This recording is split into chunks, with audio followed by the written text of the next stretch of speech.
Hello, cutie patootie, math angel. Welcome back. This is Decaf-Math ASMR. Thank you for joining me today. I hope that you're doing well.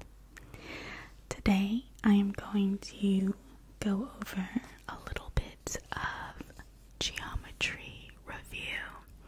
And we're going to specifically go over some vocabulary or terminology that has to do with four-sided shapes. Four-sided shapes in geometry. So we're going to do this in a very casual quiz style, I suppose we can call it that. But we'll also kind of have a little review chat.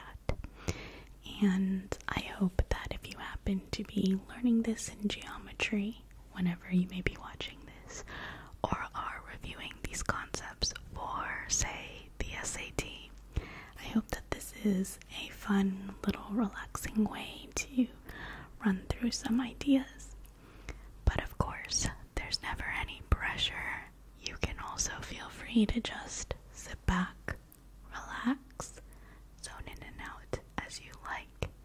And of course, if you get sleepy, feel free to allow yourself to drift off. I won't get mad, I promise. It's totally okay. So just enjoy, and let's just see what comes up, okay? So, the first idea that I want to review is, what is the main general word for a four-sided shape like this? And I say casual because you can literally see it through the paper, but I just drew out these little shapes here for us to refer to. So, a four-sided shape. So, 1, 2, 3, 4. And this is closed and on one plane. So, a four-sided polygon. So what is the most general term we can use without being given anything else about the sides, the lengths, angles, or anything like that? What do we call a four-sided shape like this? 1, 2, 3, 4. I'll let you think about it, even though I kind of showed through the paper. And as you do, I'm going to chat a little bit about other words that might come up, right? So we have 4 points, vertices, or corners, and they are connected by these lines, or edges, or sides. But we're not connecting everything, just pairs of vertices that are adjacent, or next to each other. So this one and this one's connected by this side. This one and this one is connected by this side, etc. So we don't draw the line or segment between this and this across from each other. But we do take a look at those segments when we analyze these types of shapes here. And these are called the diagonals. So if we have 4 vertices, we have 2 diagonals, but we don't draw them when we're sketching out this shape. This shape is simply 4 sides connected together, closed, and on one plane. And this is called, my hint is that it literally means four-sided. And that would be a quadrilateral. So quad meaning 4, lateral meaning sided. So a four-sided shape in general is a quadrilateral. Okay. So all of the shapes that we're looking at today are quadrilaterals.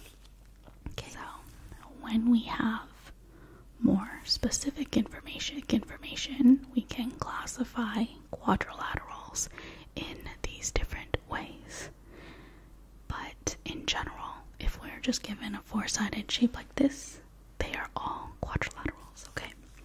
So, first, if we happen to have two pairs of opposite sides that are parallel, so if we have four sides in total, that will leave us with two sets of two that are opposite from each other. This one and this one, this one and this one.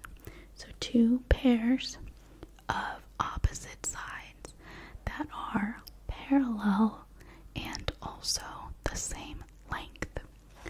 What is that quadrilateral called? Like a more specific name for that. And here's a picture. I'll let you think about it. And while you do, if you want, I'll talk about what parallel means again, okay? Let's just review. So, parallel means that if these two opposite sides are parallel, it means that if I extend them however far I want, they will never intersect or meet or touch. Okay, that's it. So these are segments, but if I pretend that they're lines and they continue off to infinity and in either direction, they never intersect. That's what it means to be parallel. So you can see here these two look parallel. I drew them so that they are. And these two opposite sides are also parallel. So, for contrast, here, this is not the shape we're looking at because these two opposite sides, if I continued each of these lines, they would intersect off of the page, but that's okay. Here, they would intersect. And same thing for these two. If I continued them this way, they would intersect somewhere out here. So this is not what I'm talking about when I say opposite sides are parallel. In this case, I have two pairs of opposite sides being parallel to each other. And also, the opposite sides have equal lengths. So here and here and here and here, those are all the same. So the way I showed that in geometry is to put matching tick marks for the two that must be equal or congruent or have the same length. Okay, so what is the general word for this type of quadrilateral? And it really has to do with being parallel. And this would be a parallelogram. Exactly. Good job. Great job. Good job. Parallelogram. It's kind of hard to spell. I never know how many L's to put in. Parallelogram. Sometimes I have seen it with two more L's here, but I like it this way. So, parallelogram. So, again, the opposite sides have the same lengths and they are parallel to each other. Okay? Two pairs of parallel sides. Okay, so in this case, we have a parallelogram, but it kind of looks like it's slanted a little bit, right? So what happens if I have a parallelogram, but all of the inside angles are the same?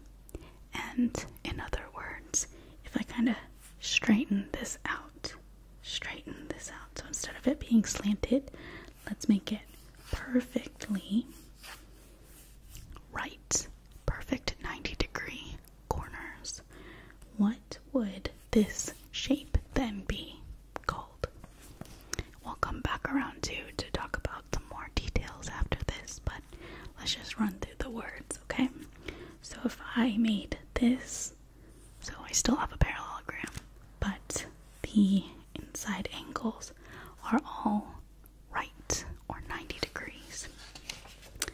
would have this shape. And what is this called? What is this called? So these represent 90-degree angles or right angles. I have opposite sides that are parallel and also the same lengths. So this has the same length as this. This has the same length as this. And this shape is a rectangle. I bet you knew that. A rectangle. Rectangle. So it's interesting because you probably know this shape if you just saw it, maybe without all the lines here. But if you just drew this, you'd probably recognize it as a rectangle. But have you ever thought about it as being a quadrilateral, four-sided, closed, planar shape, and also a parallelogram? It's a special case of a parallelogram. I think that's quite cool. So these words help us kind of classify or categorize some special types of quadrilaterals. So if I have this case and we go a little further and be even more specific, what happens if the opposite sides are just like this? They are the same. The pairs are the same, but it just so happens that the pairs are the same length as each other as well, so that all four sides have the same length, and we still have right angles here. What would that shape be called? What would that shape be called? That would be like this, right? Where all four sides have the same length, opposite sides are parallel. We still have our 490-degree corners. This is a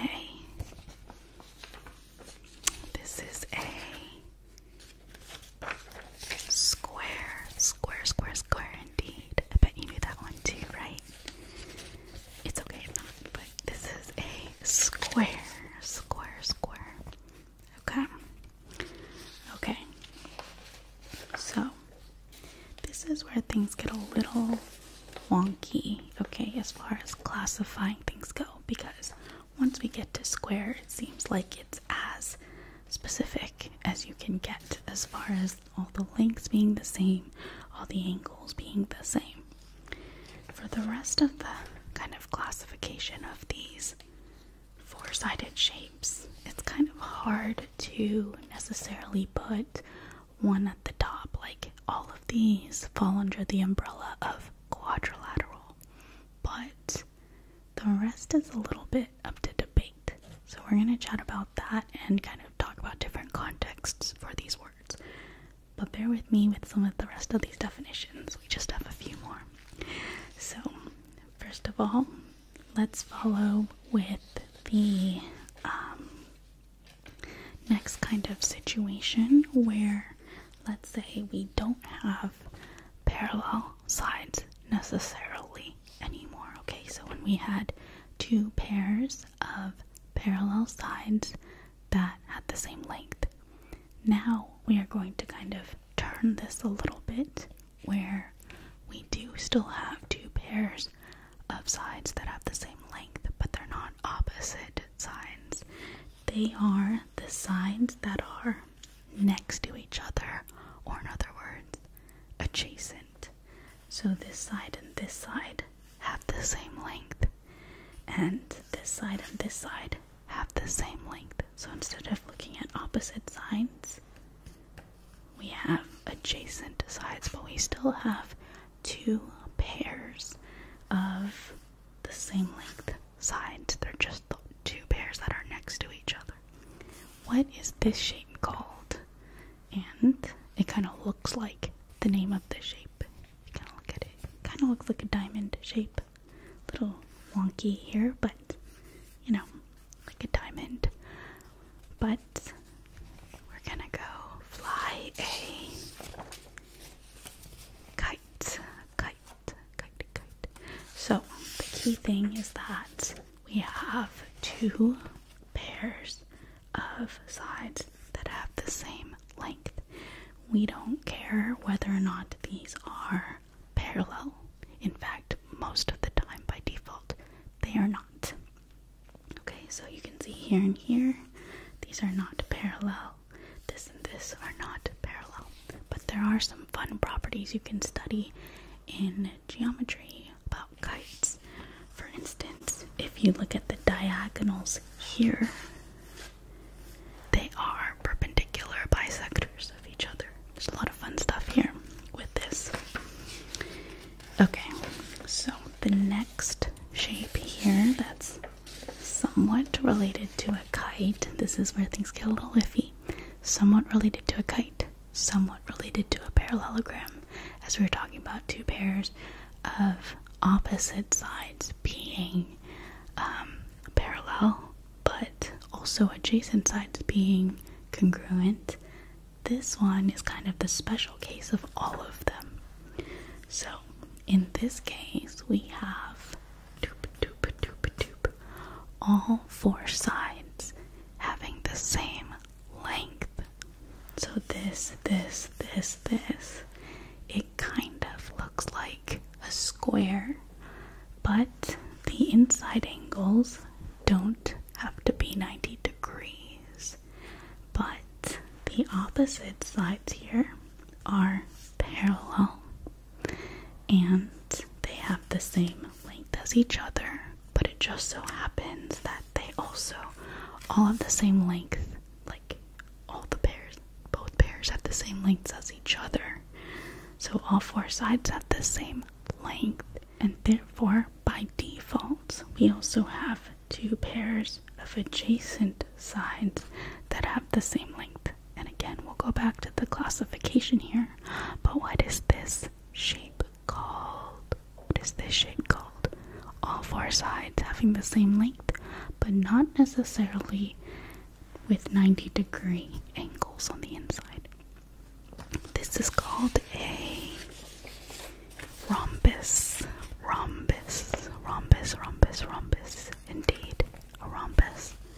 Okay, so the last shape is this, and I'm going to define it here is we have at least, but for now exactly, one pair of opposite sides that are parallel. So these will never intersect, but the other pair do. So this side and this side would probably meet up here somewhere. So what happens if I have one pair of sides that are parallel, or in an alternate definition, at least one pair that are parallel? This is called a trapezoid or trapezium, but trapezoid is the main word that we use where I'm from. So trapezoid.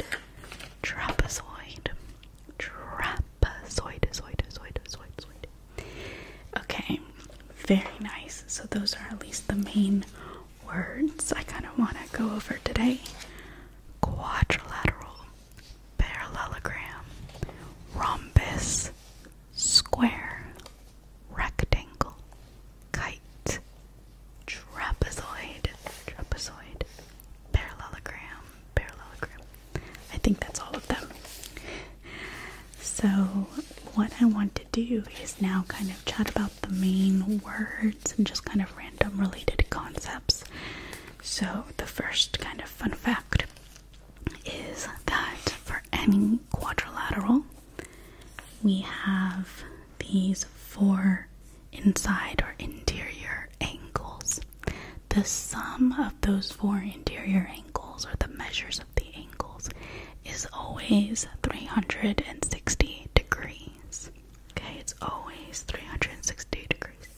The sum of the interior angles of any quadrilateral, a planar closed quadrilateral, which is what a quadrilateral is, so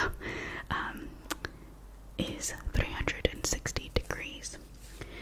So the kind of tricky part is when we want to talk about special cases For instance, for a parallelogram, we have opposite sides that are parallel and that are congruent, so that have the same length. But if we look at, for instance, our rhombus here, we have a parallelogram. The opposite sides are parallel and have the same length, but it just so happens that the lengths are the same as each other. So, in one way of thinking, or one way of classifying this, some people would say that a rhombus is a special case of a parallelogram. But some people say that any quadrilateral that gets classified as one cannot belong in the other. So some would say that for a parallelogram, the opposites are the same lengths, but strictly speaking, they are not all the same. Whereas another line of thinking would say that a rhombus is a special case of a parallelogram. I'm in that boat. I like the special case because it does satisfy this idea that the opposite sides are parallel and have the same length. It just so happens that the two pairs also have the same lengths as each other. So I'm in that boat, but just know that there are other ways of thinking. If you are in a geometry class and are expected to say, true or false for certain statements like this, like all rhombi are parallelograms, just make sure that you are clear with what definition your teacher likes or wants, okay? But it's just kind of two different ways to classify things. Another thought that I wanted to mention is I wanted to review the word equilateral and equiangular. So, equilateral means all four sides being the same length. So, some would say, if you're in this boat, a rhombus is an equilateral parallelogram.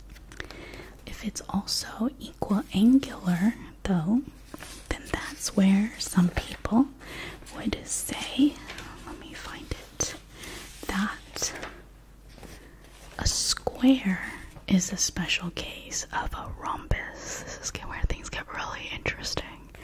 So we have opposite sides that are parallel. They happen to all have the same lengths, so they are equilateral. But we also have equiangular. So in a rhombus, in general, the interior angles do not necessarily have to be 90 degrees. But if you happen to have a situation where they are all the same, then we have 90-degree angles, because the inside angles of a square or of any quadrilateral is 360. So if all four angles are the same, then that would be 360 divided by 4, which is 90. So 90 plus 90 plus 90 plus 90 is 360. So an equiangular rhombus is, I hope I'm saying it right, an equiangular rhombus is a square in this way of classifying it. Again, if you're in the boat that each shape has to be just that there's no overlap, then that doesn't make sense. You wouldn't include a square as part of being a special case of a rhombus. But if you do want to try and classify it this way, that's what you would say. And in fact, you would say that a square is an equilateral, so all four sides the same. Equiangular, so all interior angles being the same, specifically 90 degrees. Parallelogram, opposite sides opposite pairs are parallel and congruent. Wild, right? So there are all these words that you can use, but you can kind of play around with that. Also, along the lines of the overlap or not, was that idea of a kite, which kind of just mentioned as we were going, is if you have adjacent sides, two pairs of adjacent sides being the same length, then this is a special case of that, where the two sides happen to be the same length, but they're also the same length as each other, and they're also parallel. So if you have a kite that happens to also be a parallelogram, then you happen to have a rhombus. So the tricky part is when you get into all this are this kind of statements. So you know that all of these are quadrilaterals, but all squares are rectangles. If you're in this boat of being able to be a subset or special case. Again, if you're not, you would just say that a square is the only shape, four-sided shape, that has all four sides that are the same, and all four interior angles are 90 degrees. But if you want to kind of trace up, you would say all squares are rectangles are parallelograms, all parallelograms are quadrilaterals. You can kind of trace up this mapping if you want. It's not exactly a tree, but you can kind of think of it this way. And it's more of a mapping just because the rhombus and the kite and the parallelogram part also overlap. So along those lines, for trapezoid or trapezium, if the definition that you are comfortable with or are familiar with says that at least one pair of opposite sides are parallel. Let me look at that. Let me find that one. If you have at least one pair of sides, opposite sides being parallel. So in this case, I drew exactly one pair of opposite sides is parallel, and the other two are not. But if you're in the boat that says at least one pair of opposite sides are parallel, then technically parallelograms are also trapezoids. And that again is more about how you like to classify things. But these are just ways of thinking about and organizing these shapes. So just make sure you're consistent, and as long as you kind of follow the key logic points there when you're working with a particular shape, you can kind of come up with the correct area formulas or angles and stuff like that. So some would say that this is a subset of this because if the definition of a trapezoid is at least one pair of opposite parallel sides, this happens to have two pairs, and two is at least one. So that's kind of an interesting way of putting it as well. But like we said, the coolest part about organizing all of these, in my opinion, is the kind of properties and facts that we can come up with just from these shapes. So you can look at the diagonals here, for instance, and like I said, they are perpendicular bisectors, but in geometry you do a lot of proving to come up with these kinds of facts, and a lot of it has to do with isosceles triangles, for instance. So you might hear that word, where the two sides have the same length. And speaking of that kind of classification, is kind of similar to equilateral triangles being a subset of isosceles triangles, whether or not you agree with that statement. Because isosceles triangles, depending on your definition there, have two sides that are the same length, and it doesn't say anything about the third. So you could say that if you have a triangle that's equilateral with all three sides being the same, technically you have at least two sides that are the same length, and the third just also happens to be the same length. I'm in that boat. I like it, but some people are very strict about it. They say for an isosceles triangle, two sides have to be the same and the third must not be the same. But when it comes to parallelograms and stuff. Whenever you have opposite sides that are parallel, you can use any other ideas from geometry that you might know, such as a transversal line. So if you have another line that goes through to a parallel line, then you can use some facts about angles, such as alternating angles, to prove some of these ideas, like which angles are congruent here, and how diagonals work, or with like a trapezoid here, you can prove an area formula, stuff like that, because this is parallel. You can do more traversal lines or transversal lines, and yeah, it's all good fun here. So I hope that this was a nice little review for the main vocab, and just introducing some ideas, other words that kind of might come up. We talked about a right angle or a 90-degree angle, but you have like a height for these shapes, or if like you have a trapezoid and you happen to have a like a right angle within it, so you have two parallel sides, but then if you have a right angle, then you could have a right trapezoid, stuff like that. So, or the word isosceles, meaning opposite sides, have the same length. So if these two happen to have the same length, you could have an isosceles trapezoid. But I hope that these words kind of get you started in thinking about these.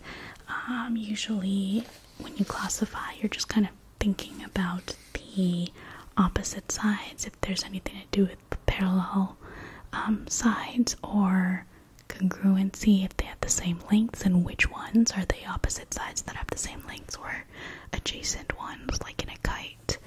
Are we talking about angles and our interior angles? Are they all the same? Which ones are the same? Are they opposite? Are the opposite ones the same? Which ones add to 180? All four always add to 360. That kind of thing. So you don't really show parallel, like you'd have to write it on the side. You might have to label your vertices and say like AB is parallel to CD. But when you talk about lengths of sides, usually do this. And if you have 90-degree angles, you can do that. If you don't have 90-degree angles, you can just do that and then write like 36 degrees or something like that. So yeah, we can continue on with this another time if you're interested. If you are asleep right now, I'm wishing you sweet, sweet mathy dreams. And thanks for tuning in, and I'll see you around for more math very, very soon. I am jumping around a lot. My next video, for instance, or one coming up, is going to be a random real analysis proof with limits. But I'm just going to enjoy and just do whatever I feel like in a moment. I hope that you find all my videos relaxing regardless. And click the notification bell next to the subscribe button if you want to actually get notified when I post a new video. But otherwise, feel free to browse around. And thanks for tuning into this one. I'll see you soon, okay?